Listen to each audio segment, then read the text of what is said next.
Introduction. In the dream, I'm trying to catch the falling eggs. I'm standing on a sidewalk in a big, dirty city that looks a lot like Baltimore, holding a padded basket and looking up. Every few seconds, I spot an egg whizzing down at me from above, and I run to try to catch it in the basket. They're coming at me fast, and I'm doing my best to catch them, running all over the place with my basket outstretched like an outfielder's glove. But I can't catch them all. Some of them, many of them, smack on the ground, splattering yellow yolk all over my shoes and medical scrubs. I'm desperate for this to stop. Where are the eggs coming from? There must be a guy up there on top of the building or on a balcony just casually tossing them over the rail. But I can't see him, and I'm so busy I barely even have time to think about him. I'm just running around trying to catch as many eggs as possible, and I'm failing miserably. Emotion wells up in my body as I realize that no matter how hard I try, I'll never be able to catch all the eggs. I feel overwhelmed and helpless. And then I wake up. Another chance at precious sleep ruined. We forget nearly all our dreams, but 2 decades later, I can't seem to get this one out of my head. It invaded my nights many times when I was a surgical resident at Johns Hopkins Hospital, in training to become a cancer surgeon. It was one of the best periods of my life. Even if at times I felt like I was going crazy, it wasn't uncommon for my colleagues and me to work for 24 hours straight. I craved sleep. The dream kept ruining it. The attending surgeons at Hopkins specialized in serious cases like pancreatic cancer, which meant they very often we were the only people standing between the patient and death. Pancreatic cancer grows silently, without symptoms, and by the time it is discovered, it is often quite advanced. Surgery was an option for only about 20 to 30% of patients.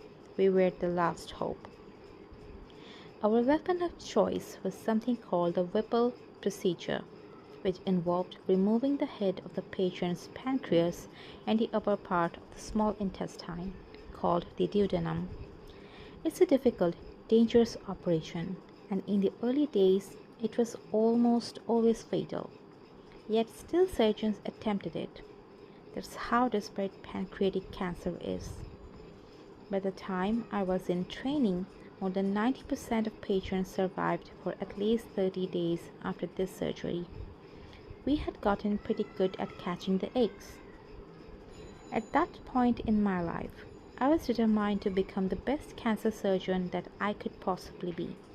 I had worked really hard to get where I was.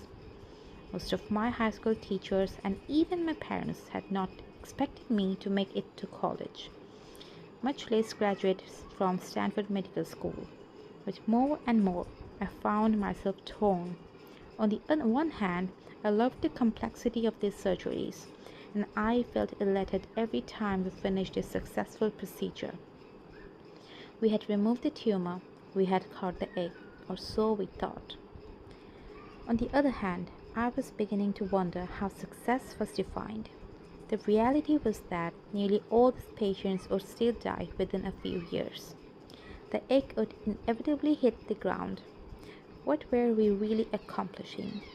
When I finally recognized the futility of this, I grew so frustrated that I quit medicine for an entirely different career. But the confluence of events occurred that ended up radically changing the way I thought about health and disease. I made my way back into the medical profession with a fresh approach and new hope. The reason why goes back to my dream about the falling eggs. In short, it had finally dawned on me that the only way to solve the problem was not to get better at catching the eggs. Instead, we needed to try to stop the guy who was throwing them.